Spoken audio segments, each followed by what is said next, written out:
So, how do you define functions in Racket? Well, it's actually quite simple. Now, one thing you have to know is that in Racket, everything starts with a bracket. So let's start with there. So function definitions have four parts. The first part is simply the word define. This tells Racket that you're trying to define something. And in this example, you're trying to define a function. How would it know? Well, simply, after the word define, there will be another bracket.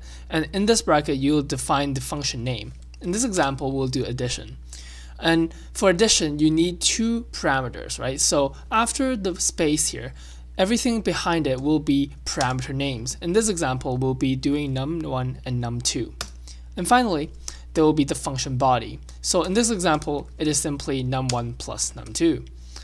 That is the end of the function. And how you would call the function is simply by writing the function name, giving it the parameters, and running the program. 5 plus 10 equals 15. There you go. That's how you define functions in Racket. To watch more, here is how to define data in Racket.